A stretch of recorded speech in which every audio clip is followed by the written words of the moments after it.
So today we'll be speaking about solar energy opportunities in Uzbekistan, and we'll have our two expert speakers, Murad Husanov and Charles Whitney, tell us what's going on in this market. So I'll get them to briefly introduce themselves. So Charles, could you say a few words about who you are and just introduce yourself? Sure, thanks, Carlos. Just checking, you can hear me? Yes. Okay, perfect. Yeah, thank you. Good morning, everybody. Thank you all for joining. I hope you are joining because you find Uzbekistan to be one of the most exciting sort of up-and-coming countries for investment as I do. I've been waiting a long time. I'm sure Murad has been waiting even longer for this moment in the country's history. So it's great that you guys have organized this webinar today. And thanks for inviting me. I'm a partner in the Norton Rose project finance team here in London. I do probably half power, half oil and gas, half bank work, half sponsor work, and most importantly for you guys, I've been working in Uzbekistan on a couple of projects almost daily for the last 10 years. So very happy to be here with you all this morning. Thank you. Thank you, Charles. And Murad, please introduce yourself. Yeah, sure. Thank you, Carlos. Good morning, everyone, or whatever time is it in your countries now. My name is Murad Husanov. I'm working as a consultant in the area of good governance and green economy for 10 years. I've been working for the Organization for Security and Cooperation in Europe in Uzbekistan, and mainly consulting the government on the issues like what I said, good governance, environmental security, and economic development. So I will be happy to share my knowledge and experience as we've been working on renewable energy in this market, and I hope that you find it useful for your future endeavors. Great, thank you very much. So, well, we're about to start, so without further ado, please, Murad, if you could share your presentation. And I'd just like to remind the members of our audience that you can pose questions. So, that's something that I encourage you to do.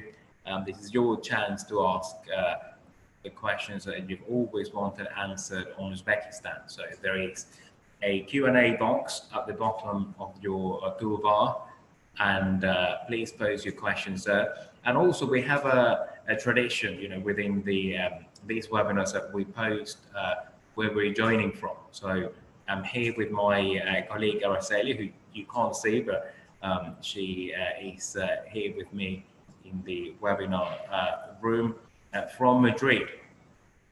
So please post on your where you're connecting from. And right, so I can see that Murad's presentation is up. So Murad, over to you. I'll silence myself so you can give your presentation.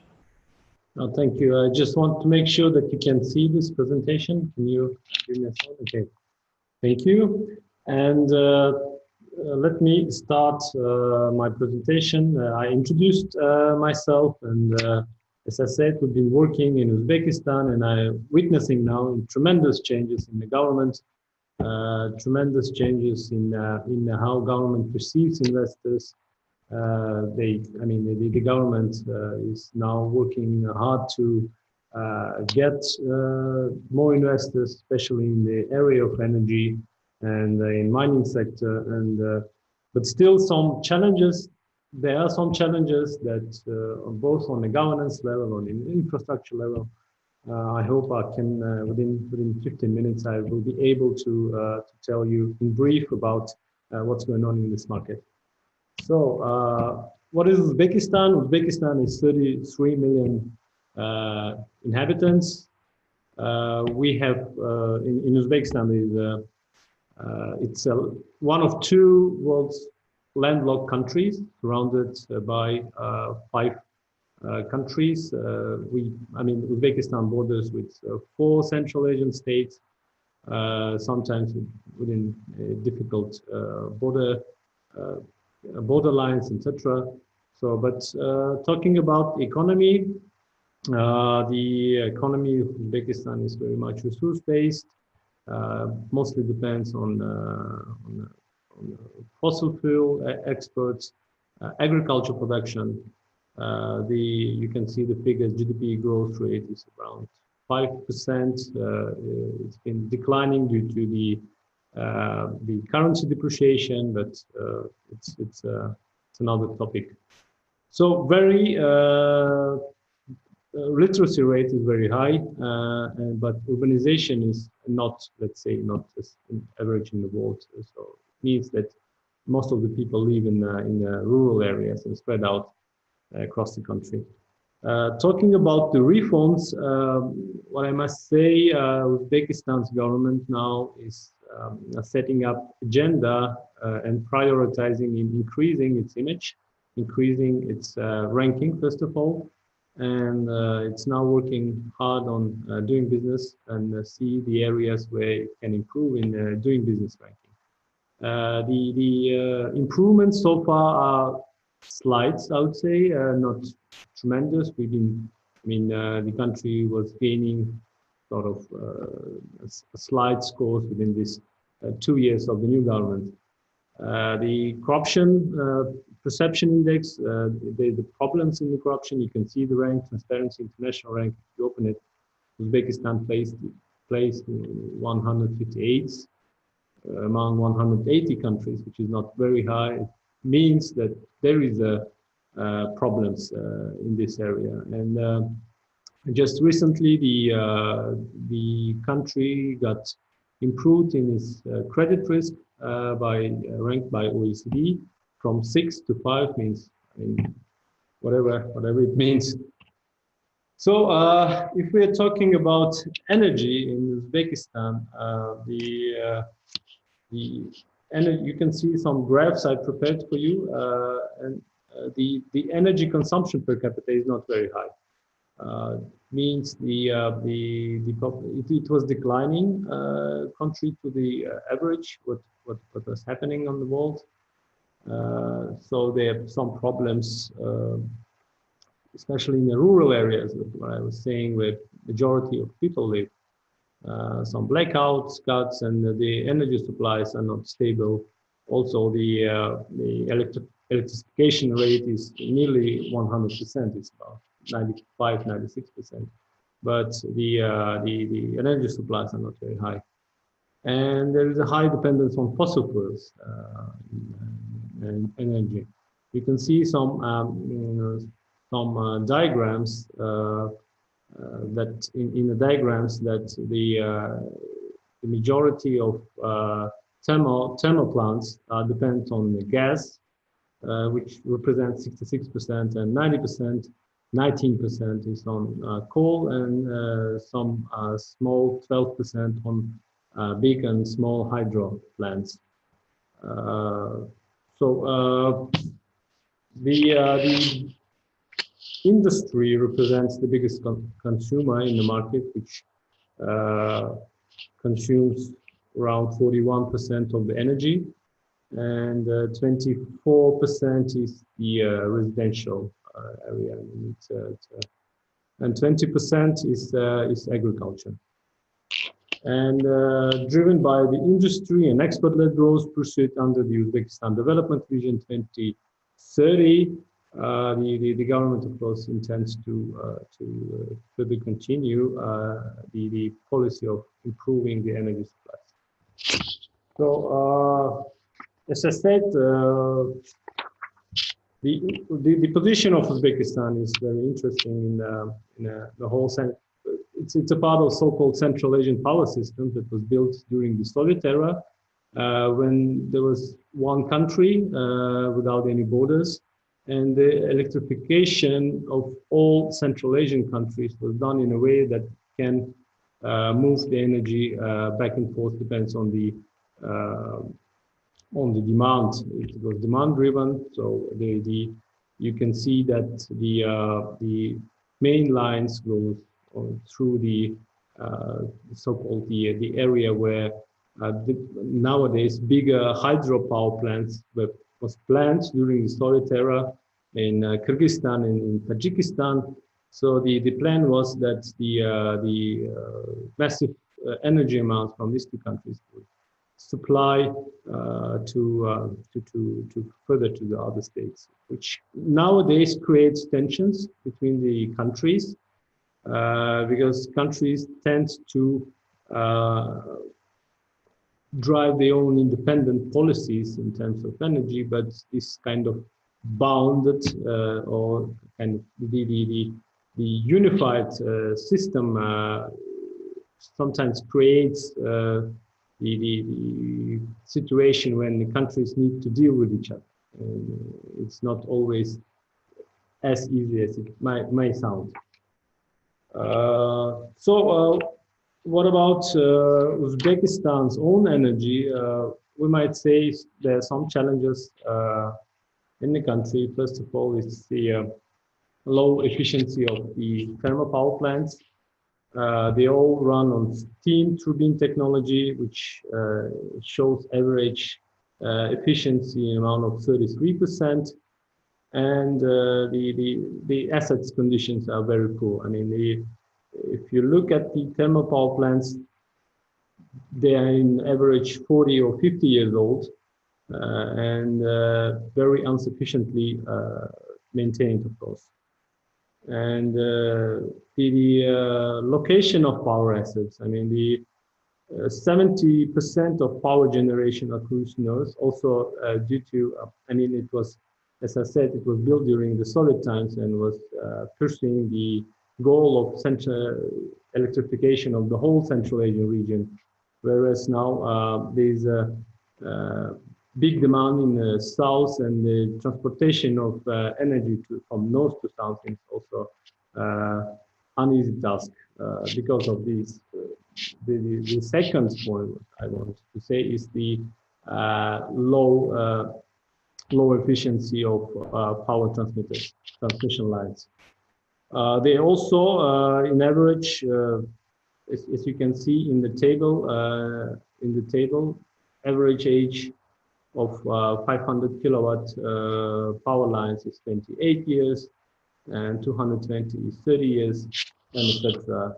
The World Bank estimated that the improvement of the whole power transmission system in the country would require around $8 billion US dollars to bring it to the standards.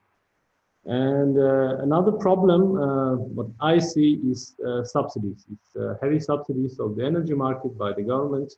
The prices for electricity are set on the central level, and for the, you can see for the industrial sector, it represents around 4 cents per. It's a mistake here. It's not 44 cents. It's 4 cents per kilowatt hours for industrial sector, and for households it represents 3 cents per kilowatt hours, which for sure is not. We cannot think with these prices not only about the renewable energy implication, but also about how to maintain the current system, not talking about improving it. And it creates a big problem for the only player in the market, and the state monopolist, Uzbekenergo, which operates both power generation and thermal power plants, hydro plants, and transmission networks. But also the structure is very high vertical. Even the tariff collection is done by 14 regional branches of Uzbekenergo. There are problems on this level as well, because on the level of the branches, the collection, the tariff collection is also very low, and there's a high debt ratio that Uzbekenergo now faces. And it's added to insufficient power plants and a power loss which nears to 20% on the transmission lines. Then you would see the real problems that the state company faces, and which is also subsidized by the government. Talking about solar energy in Uzbekistan, so I would make a reference on the assessment that was done back in 2014, and it's the most comprehensive analysis of the radiation in selected sites. It's conducted by the international consultancy group and financed by Asian Development Bank with the support of Ministry of Finance of Uzbekistan. So the evaluation consisted of evaluation of expected radiation. It was both global horizontal and direct beam from publicly available resources. They acquired satellite data for long-term evaluation around, I think, 12 or 13 years.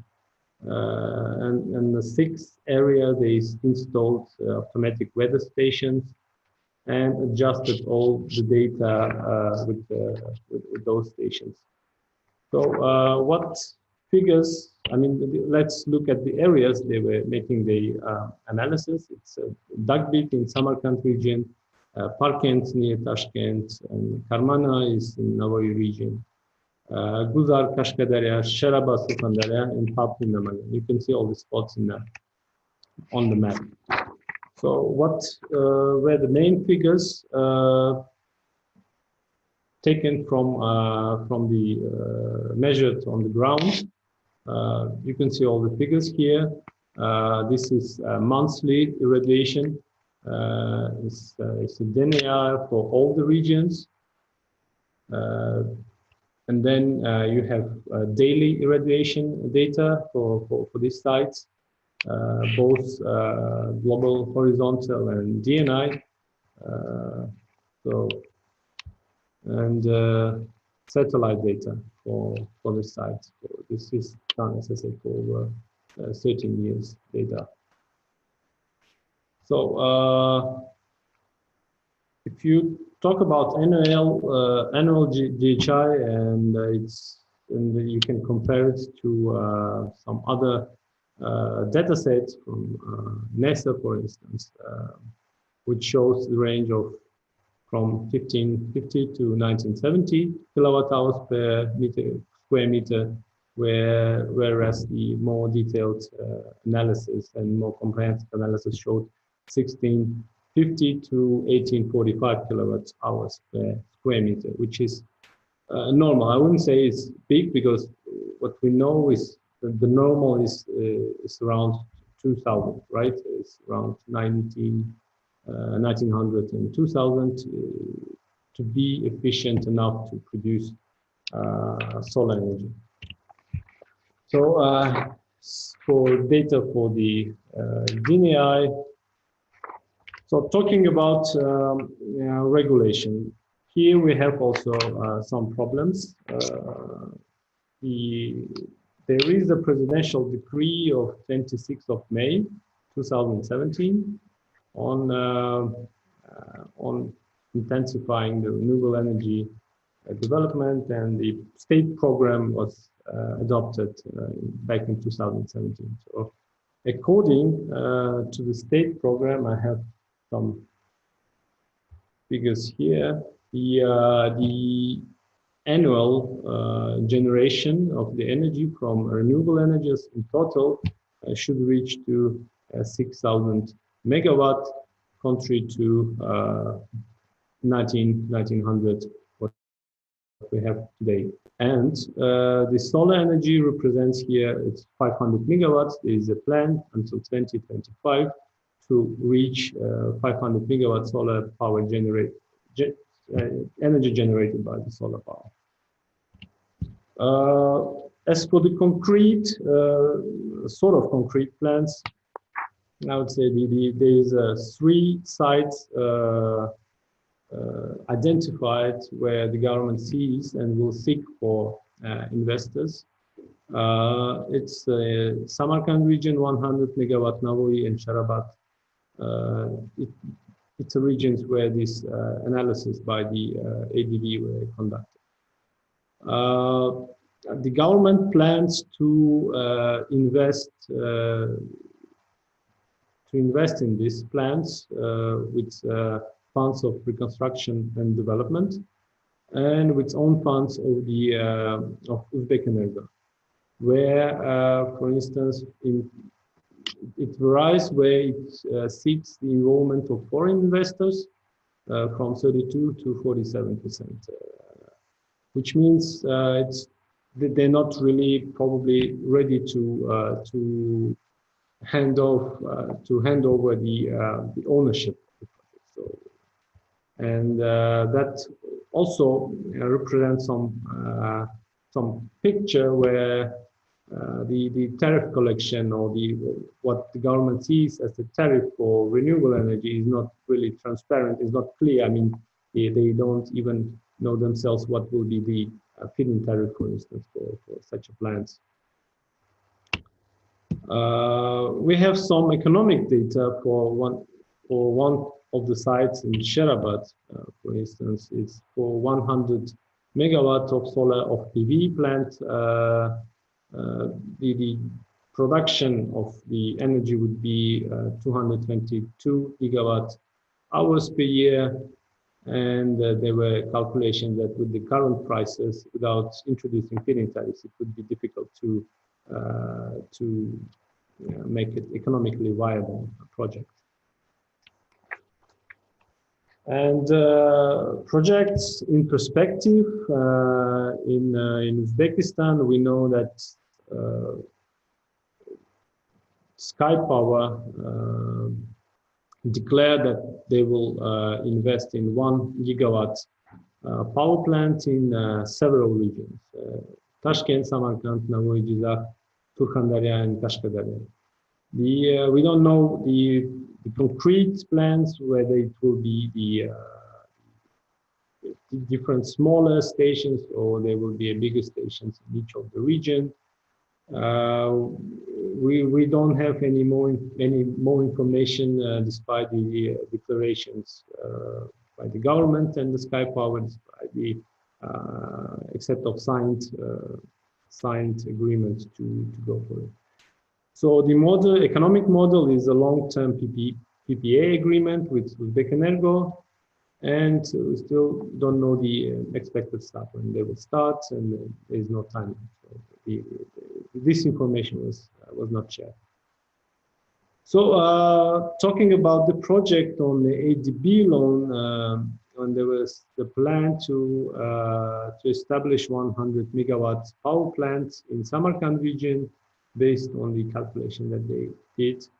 The whole project was 300 million, of which 100 million was the loan, and 200 million supposed to be the own funds of Uzbekenergo. Unfortunately, or fortunately, the project was closed with the request of government without even one brick laid on the ground. So despite the loan was opened by ADB, they invested in making the analysis. So there was also no explanation why the government asked to close the project.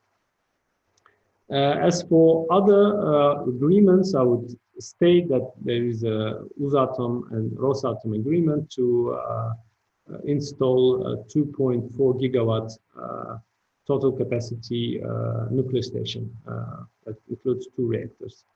So the cost of the project is around 11 billion, and probably will be the soft loans by Russia.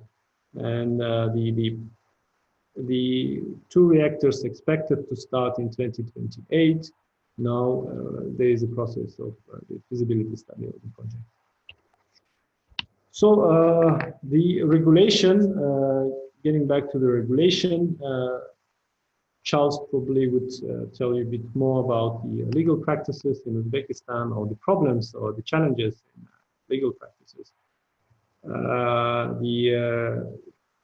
Everything is regulated by the decrees and the presidential decree of the cabinet of ministers, and the problem what I see is not about the laws or decrees, it's about the enforcement of the legislation. So what we have on hand nowadays, we have the decree which says there should be law on renewables, there should be grid connection, there should be feed-in tariffs introduced. And the decree and the timeline set was by the end of 2017, and we are now in 2019, and there is no law on renewables. There is no feed-in tariffs introduced, and no clear mechanism for how renewables would be connected to the grids. The same situation is with unification of standards. The only thing we have on hand is introduced incentives if you want to import the cells or any equipment related in connection to the renewable energy systems. So, concluding, it's my last slide. Just want to show you some diagrams on how the prices for the energy was evolution contrary to a very volatile situation on the natural gas market, for instance, and the inflation rate. So I see one of the big problems, and where the government still has no clear, government didn't clearly communicate how they would approach the tariff system in Uzbekistan. I see it's a low tariffs and a high debt ratio.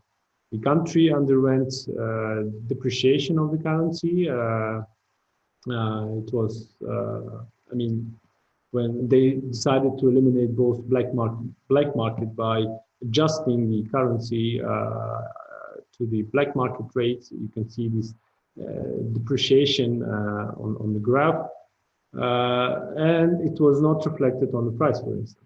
The prices remain the same, and for instance, for the company that accounts its profits in USD, that would be a loss nearly 2 times of the prices. Let's assume that there was a company that would sell the energy and then repatriate its profits in USD. And as I said, this represents the heavy subsidies in the sector, and while we're still having these subsidies and no clear mechanism, no clear feed-in tariff system, I see a big challenges for a sustainable renewable and solar energy generation model. And thank you for your attention. My contact details, if you have any questions, I would be happy to answer. Thank you very much, Murad, for your presentation on Uzbekistan's power market.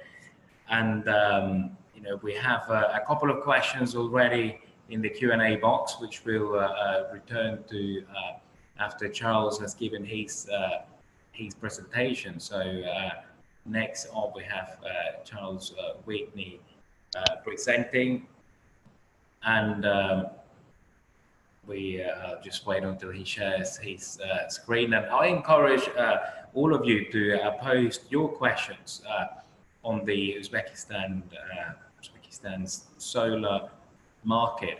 As you can see, there are a number of challenges there. So, right. So I will hand over to Charles. So Charles, you can start your presentation. Over to you.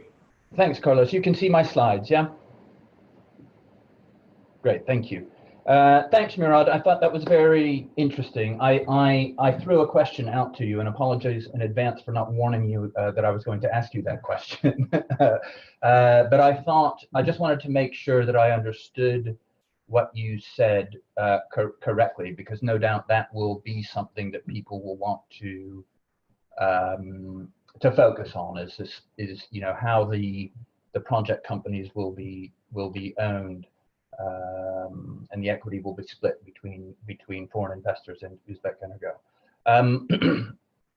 I introduced myself at the beginning. There's a little bit about me at the start and about our firm. For those that don't know, Norton Rose Fulbright, and then I've included a slide just so that you know I'm not bluffing you in terms of what our experience has been in the country. And it was I'm very happy that Murad ended his presentation on regulatory issues, because it's a nice sort of segue into what I was going to talk about at the top of my first sort of substantive slide here, which is, the absence of regulation for renewables in the country at the moment. Now, I personally don't find that to be a horrible thing. Like I said, we've been working in the country for a while now, and in the project finance market, in the oil and gas space. But the absence of regulation is not necessarily a killer insofar as foreign investors are concerned when you're thinking about potentially investing in the country. And we'll come on in a minute. I will come on to why I consider that to be the case. I think the absence of precedent projects is probably a bit more concerning for foreign investors, because what it means is that there's no established risk allocation in the country that everybody can look to in order to determine how quickly they're going to be able to get a project off the ground in the country. As Murad was saying, all of the thermal power projects are owned by Uzbek Energo, and there is nothing in the power sector at the moment. There are no projects established in the power sector at the moment that people can look to as a benchmark in deciding what their risk allocation may be. My understanding is that they are, as Murad said, they have plans to tender some solar power projects. I have heard rumors of the potential of privatizing some of the thermal power projects. I don't personally know a lot of details about that, but I have heard that is also something that the government has been looking at as well. I think one of the big concerns, or not concerns, but one of the trends, if you like, in the country at the moment is the reform, as Murad said. And like I said, reform in itself is not a concern, but there's a lot of it. The country has basically exploded in the last couple of years, and they are not, with the new, I know he's not that new anymore, but the president is moving very, very quickly. And so, in this last limb here on the slide, I have thrown out just a handful of some of the new, government entities that have come into being in the last couple of years that really didn't exist when the former president was around. And so you've got a lot going on, and it's tough. I don't know about you guys, but I find it tough to keep up with the level of reform that is going through at the moment, particularly as a lot of it is part of a process. So, for example, they liberalized the foreign currency regime last September, so 4 or 5 months ago, and the way that was sort of unrolled from a regulatory and a legal perspective is that there's the series of regulations, for lack of a better description, or laws that have been put in place to implement that mechanism, and not everything is put in place on day one. And so when the government says they have elected to take a certain decision and liberalize this or change that, my impression is that 9 times out of 10 that's going to be part of a process. And so as foreign investors, you want to try and understand not only what is the government seeking to achieve with a particular policy objective, but then how exactly is it going to be implemented. From what I can tell, just to finish the thought on the liberalization of the foreign exchange regime is that has worked. You know, my understanding and experience, in fact, is that, you know, banks, local banks, are able to offer their clients US dollars now and transfer those funds offshore, and any challenges that remain are more of a let's say a commercial challenge in terms of you know, relationships between local banks and their customers, rather than the regulatory framework that has been set up for that. As I understand it, the regulatory framework is now sort of complete insofar as foreign exchange is concerned, and the market should work. And if it doesn't work, it's not necessarily the fault of the government for not having provided all of the right regulations or created the correct framework in order for that to happen. Another point on the slide here is investment agreements and presidential decrees, and this touches on some of the comments that Murad was making in terms of the absence of a feed-in tariff regime, or the fact that the government is going to be signing these long-term power purchase agreements. The way that it works in Uzbekistan is that they have an established regime for what they call investment agreements. Some of you that are familiar or experienced in investing in other similar markets may know these as government support agreements. That's the term that, for example, the IFC uses for their documentation. You know, regardless of the term that's put on it, these types of agreements tend to do the same thing. Now, one thing that will be, of course, interesting for everybody is because, you know, IFC, it's public information. IFC is supporting the government in terms of the development of the solar program, and the extent to which the form of the IFC document reflects or is consistent with the form of the investment agreement that the government has used in the past. But, you know, they have been quite open. The government has been quite open about you know, the existence of investment agreements and their willingness to you know, enter into them for certain transactions.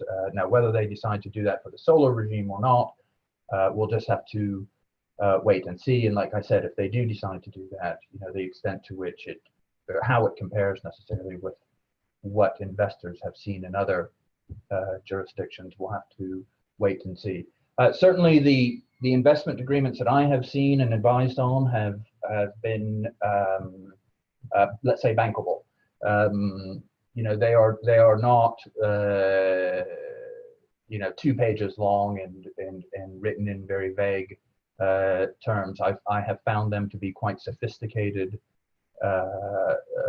documents, and they work. You know, that's not to say, like any contract, that everybody's going to be 100% pleased with what's in there, but generally the agreements tend to work from a foreign investor perspective. They're usually backed by presidential decrees, and so, as you may know, for those of you that have some experience in the country, you know that the presidential decree is a form of let's say legislation in the country. Of course, you know, you can have various different types of laws and regulations in a country. You can have a presidential decree, you can have a law passed by parliament, you can have a regulation that's passed by, you know, the central bank or something like this. Most of what has happened in the past has tended to be approved by presidential decree. And again, I think that's something that will, you know, the market will want to understand, is how the Uzbek government plans to support these projects that they're going to be procuring, and whether these sorts of things are backed by presidential decrees or something else. The third limb there, I think, is an important one, and I don't know exactly what to say in terms of the detail of this. It's more of a policy issue than a legal issue. if I'm right. But my impression of what is going on as part of the reform is that you know, the various reforms that are being put through are intended to achieve a lot of the objectives that were, I think, on Murad's slide 1 or 2 or 3 or whatever it was, where he was demonstrating how the country has sort of risen up through the ranks on the, you know, the corruption index and the credit position of the country and all of this sort of stuff. And so clearly the reforms are designed to achieve all of those objectives. Another important objective that I personally think the government is trying to achieve is equality of investors. And, you know, like I said, they do have these investment agreements, and they have, you know, publicly said that they, you know, they will entertain these. But those, of course, are bilateral contracts that exist between the government and, you know, a foreign investor. What the government has been doing with these reforms could arguably make the need for certain provisions in the investment agreement redundant. Foreign currency is the perfect example of that. You know, in the old days, because access to hard currency in the country was quite restricted, you know, if you wanted access, the best way to get that access would be to go down to the government and say, please give me, you know, an investment agreement or some sort of undertaking that I'm going to be able to get hard currency as and when I need it and transfer that money abroad. Well, the government's changed the law now, and they've done so in a foreign and frankly domestic investor friendly way, so that investors can now access hard currency, and it's freely exchangeable. And you know, that now puts all investors on the same footing. So you no longer have a situation where potentially, you know, one guy is sitting there struggling to access foreign currency because the laws in place don't really facilitate that, and another guy who benefits from something that they've agreed with the government to sort of give them a access to foreign currency. Well, that's now been removed, and the need for that is arguably no longer there. And so I think, you know, that's another thing that we'll want to watch and keep an eye on, is the extent to which foreign investors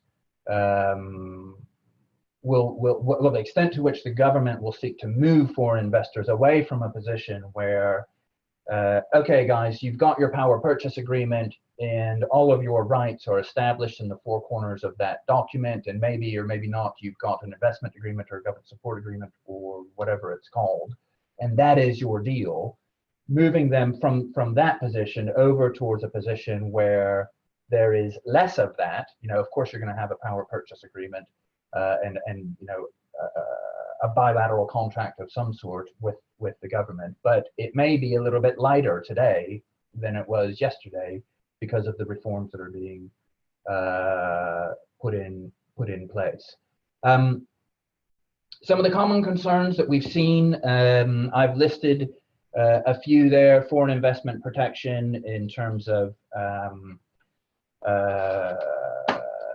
expropriation and all of that sort of thing, foreign currency and transferability, you know, lender issues such as enforcing security, direct agreements. For those that are familiar with that sort of contract, to my knowledge, the government signed one direct agreement. I might be wrong about that. I hope I'm not, because if it's true, then it's the one that we advised on. But that's another area where there's not a lot of market practice. And you know, lenders will want to understand what their rights are vis-a-vis the government, as opposed to their rights as against the project company itself. Another one that's not on that list is land rights. You know, the legal system is based on the former Soviet system, and of course, you know, the countries in the near abroad, as the Russians call it, have liberalized their legal systems more or less. You know, they're not all. Uzbekistan is different from Kazakhstan, is different from Turkmenistan, so on and so forth. But the land rights regime in Uzbekistan remains based predominantly on the old Soviet system of land rights, and that's not to say that anyone should fear that, because we've found that it works. It was just for a guy that was doing his first deal in Uzbekistan 10, 15 years ago. It took me a little while to get my head around it, but that is a point that people will want to probably take a look at, just because it is a little bit different than what you will have seen in other jurisdictions, particularly outside of Central Asia.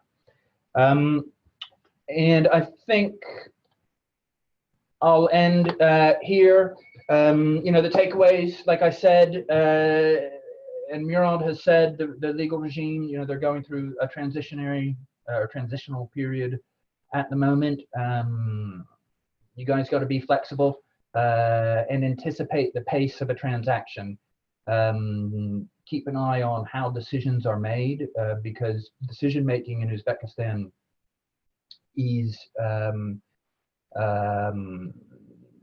it was another thing that took me a little while to get my head around, because on one hand I find it to be very consensus driven, on the other hand it is very top down driven, and those two ways in which decisions are made can sometimes clash, and you can find at times that your transaction is proceeding at a snail's pace, and other times you can find that your transaction is moving at a very, very fast pace. So I find Uzbekistan to be unique in that respect. And of course, I'm going to end on an entirely self-serving comment, which is that experienced legal advisors are key. So thank you, everybody. And I guess we'll turn over to, back to you, Carlos, I think. Yes, thank you very much, Charles. It's been a very interesting presentation. So now is the time to turn to the audience for questions. So if you are sitting there and watching us, and hearing us speak, now is your time to ask, to pose your questions in the Q&A box. So I'll read the first question on the list, which is by Bakodir Valiev, which is, it reads, although the potential of solar energy in Uzbekistan is huge, what are the obstacles and what are the reasons, I think he's trying to say, for a low development of solar energy in Uzbekistan? He's asking for your personal opinions, please. So perhaps we'll start with Murad on this one. Yeah, thank you, Carlos. As I said, you cannot really name one big obstacle. There are no obstacles. There are never obstacles to build a solar, except of that it might be economically unviable to generate solar power and sell the electricity in the market if the prices don't match your investment plan. So I think that what the government is required to do, apart from the presidential decree, as Charles rightly mentioned, it depends. I mean, this creates a big unpredictability of your investments. I mean, if every second investment, a bigger investment done in the country should be regulated by the presidential decree, and there should be special preferences for each and other project. It's not, you're not secured, because the wind might change, as you said. Your transaction might really take a pass in one day, and then the second day you will be dependent on some other factors. And another problem that I mean, it's connected to the vertical and centralized power is the high level of corruption. When you come, you need to anticipate that there will be several groups of interest that you will need to face. Unfortunately, unfortunately at this stage, and it's the decisions. I had some questions. What was the PPA agreement, and the questions like this. there is a lack of transparency. There's a lack of clear mechanisms. That's why I'm saying there should be a law when it regulates all these issues. It should say, if you're building a plant, let's say in Samarkand or in Navoi, here is what we offer. It's written in the law, and here is your rights to connect to the grid, and here are the tariffs that we will be paying to you, not regulated by the presidential decree, but established in the law. The second biggest problem that the biggest obstacle for the development is, as I said, the subsidies of the electricity. And it's a difficult question for the government whether it should stop subsidizing the electricity or consider social factors, considering the GDP per capita ratio is still very low, and the average income per household is not that high that it might sustain to pay high electricity bills. Thank you very much, Murat. Charles, I don't know if you'd like to add to this, to the answer. I would just, I have one comment on what Murad was saying, in that and don't get me wrong, I of course support everything that the government is doing, and the drive towards better transparency and the rest of it. But that said, laws are not always good. It may seem like an odd thing for a lawyer to say, but there are examples of some countries having poor feed-in tariff regimes and frankly overpaying for their electricity. And that's bad business, huh? I mean, for a foreign investor, you know, you don't always want a deal that's too good to be true, because particularly in this market, in the renewables market, because if an asset becomes out of the money for a foreign investor, that's dangerous territory, huh? Because people will terminate contracts if that's the case, and stop paying. So the challenge for the Uzbek government, I think, is to achieve these objectives that Murad is talking about in terms of transparency and equal footing for everybody, but also getting the best deal possible, and maximizing competition. And I think that from what I hear, that is what they are trying to do. And, you know, part of the debate at the moment is, you know, how much. I see that one of the questions from Uma, for which thank you, Uma, for your questions. They're very good. You know, you've asked about a sovereign guarantee for renewable PPAs. And, you know, I think the answer to that question is almost inevitably yes. Particularly given Murad's comments on the credit position of Uzbek Energo. I struggle to see anybody doing a deal with Uzbek Energo without some form of support from the government. But of course, the devil is in the detail, and you know, we'll have to wait and see exactly how much support the government is prepared to give, because, you know, understandably, they will want to achieve the most competitive position possible and the lowest tariff possible, because that's what delivers the best deal for the consumers in Uzbekistan. Thank you very much. So, and then we have also a number of more questions coming in. And one of which is whether we have other international financial institutions in Uzbekistan, although I think that's been answered. Interesting question. So how can investors access the data from the 6 ground meteo stations? Is that available to investors? The data, the solar data from the meteorological stations? Sure, they do. So far as I know, the Asian Development Bank owns the data, and I can dig into the more into the presentations and into the data, and we'll try to give you some links or contact details of the people who conducted this research in order to obtain this data. Okay, great.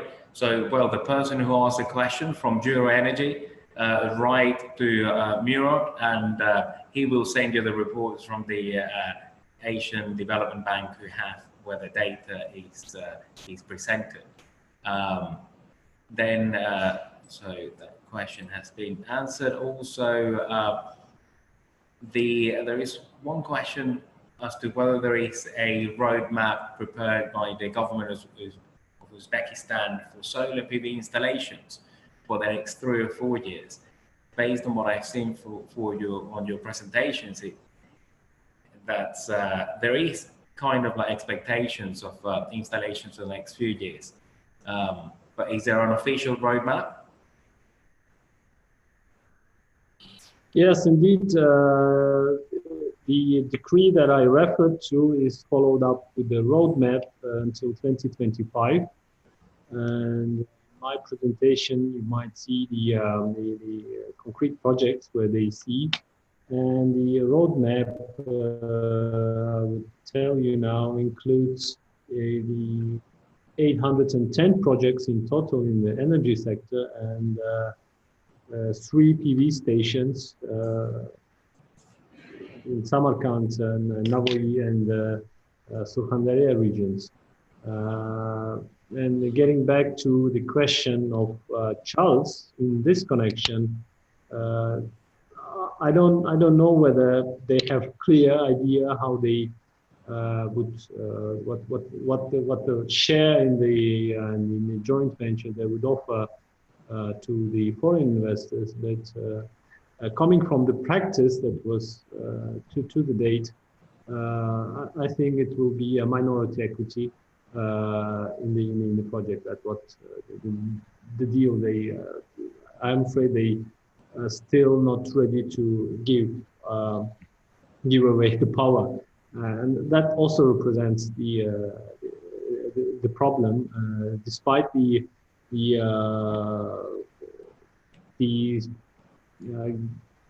government in the face of UZBEKISTAN, UZBEKISTAN is a 100% government entity. Is the guarantees provided by the government, and I think that represents another risk beside the guarantee. It's a risk of ownership. Thank you very much, Murad. I have to say that now, you know, like all good things, it's time for this webinar to come to an end. Thank you very much to our audience for being here with us and asking questions. Those whose questions haven't been answered, please, you know, feel free to get in touch with us and with the speakers, and we'll do our best to answer your questions and to refer you to the places where the answers could be if we don't have them readily. And so thank you very much for being here. And thank you to both Charles and Murad for being here with us. Would you like to say a few words to the audience, Murad, as a way to say goodbye? No, despite all the obstacles and challenges I talked about, it's not warn you about the bad things. It's just to equip you that you need to, when you decide to come to the solar market, energy market in Uzbekistan, you need to be ready to some kind of mechanisms and dealing here. Also, you are more than welcome in Uzbekistan. There's fantastic processes happening here, and investors are very much welcomed by the government. I hope it continues in a sustainable manner. Thank you all for joining this webinar. Thank you. Charles, a few words to... Yeah, they've even relaxed the visa regime, so it's now even easier to visit the country. And I've been a few times and would second Murad's comments. Everybody, if you've not been, you should go. It's a great place. No, I have nothing to add other than to say thank you to you guys at ATA Insights and Murad for this morning, and thanks to everybody for joining. It's always a pleasure to speak about something that I really believe in Uzbekistan. So thanks. Have a good day, everybody. Thank you very much. Have a good day. Bye.